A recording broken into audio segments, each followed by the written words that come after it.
আসসালামু আলাইকুম। আজকে হচ্ছে পবিত্র শুক্রবার জুমার দিন। আজকে পাখিদের স্পেশাল কেয়ারের জন্য মূলত ভিডিওটা বানানো। অনেকে আছে অফিস করেন, যারা হচ্ছে কাজ করতে প্রতিদিন হচ্ছে পাখির যত্ন নিতে পারেন না, তারা আসলে আপনারা এই কাজগুলো অ্যাটলিস্ট শুক্রবার হলেও করবেন, তাহলে হচ্ছে অনেক উপকার হবে পাখির জন্য। কারণ পাখি তো খাঁচায় পারে না, পাখি তো প্রাকৃতিকভাবে তাদের জিনিসগুলো নিতে পারে। তো প্রথমে কী করবো, আমি সফটওয়্যারটা ফ্রিজ থেকে বের করবো, সফটওয়্যারটা ফ্রিজ থেকে বের করে রাখবো। দেন হচ্ছে এই সফটওয়্যারটা বের করে রাখলাম, ডিপে রাখা হয়েছিল। এখন আমি পাখিগুলো গিয়ে দেখি, অলরেডি হয়তো আপনার শব্দ শুনতে পাচ্ছেন, কারণ আছে এই সকাল 6টা থেকে যাতে ডাকাডাকি শুরু করে যায়। এখন সফটওয়্যারটা বের করে রাখলাম, খাবারগুলো বের করে রাখবো। খাবারগুলো আগের দিন রাতের বেলায় বের করা উচিত ছিল, কিন্তু সেটা যেহেতু সম্ভব হয় না, আমি এখন বের করে রাখবো ইনশাল্লাহ। কয়েকটা ডিমেও করে রাখছে, সো অনেকগুলো আবার মিটিংও করেছে। মিটিং যেহেতু করে ফেলেছে, তো মিটিংয়ের পরবর্তী আপনার 10 থেকে 15 দিন যতদিন ডিম দিবে সেটা আপনাকে প্রপারলি কেয়ার করতে হবে, নাহলে হচ্ছে পাখি অনেক উইক হয়ে যাবে। এরপর থেকে হচ্ছে বের করে রাখবো ওদের, যেহেতু সব ফুড দিব আজকে। তাহলে কাজ করবেন সকাল সকালে সব কিছু বের করে রাখবেন, তাহলে হচ্ছে আপনি দেখা যাবে যে পাখিগুলো ভালোভাবে সব ফুডগুলো খাবে, ক্ষুধা থাকবে এবং ভালোভাবে সব ফুডগুলো খাবে। আমি একটু ভিডিওটা স্কিপ করে এখানে, কারণ ভালো হয়ে যাবে ভিডিওটা। তো সবগুলো পাখি খাতা থেকে খাবারটা বের করে ফেললাম, এই যে দেখেন সবগুলো বের করে রাখলাম। এখন আমি চেক করবো যে আমার পানিগুলো বের করতে হবে। এখন এটা করে সবগুলো পানিগুলো বের করে ফেলবো ইনশাল্লাহ। এখন পানিগুলো কিন্তু আমি খাতার ভিতরেই দিয়েছি প্রত্যেকটা, সেগুলো বের করে নিচে রাখবো। আপাতত নিচে রাখি এবং ভিডিওটা একটু তারপরে হচ্ছে আমার পিছনে হচ্ছে বড় কাছে দেখতে পাচ্ছি, বড় কাছে পাখি রাখি না তেমন একটা।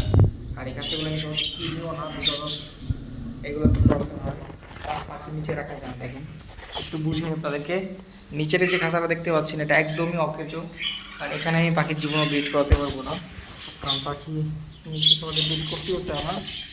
সেই হিসাবে সবগুলো খাঁচার মধ্যেই হাঁড়ি দেওয়া আছে, মানে অলমোস্ট সবগুলোই বেরিয়ে কাছাকাছি চলে আসছে। আমার ভয়েসটা একটু স্লো আসতে পারে, কম আসতে পারে, অনেকগুলো রিজন হচ্ছে পাখি দেখার জন্য হয়তো অনেকে শুনতে পারবেন না।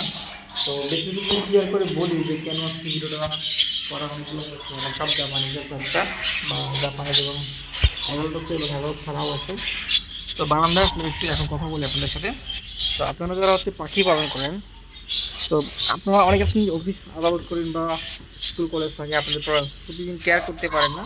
তো অ্যাটলিস্ট শুক্রবার দিন আপনারা একটা কাজ করবেন, শুক্রবার দিন আপনারা অ্যাটলিস্ট ওদের খাতাগুলো পরিষ্কার করে দিবেন, সফট ফুড দিবেন, বা যদি দেখেন যে ডিমই আসার মতো পাখি আছে তাহলে ওদেরকে প্রপারলি হচ্ছে আপনার ডিম দিবেন। তারপর হচ্ছে আরও খাবার আছে, যদি মেডিসিন থাকে আপনি এই দিনটা মেডিসিন ইউজ করতে পারেন।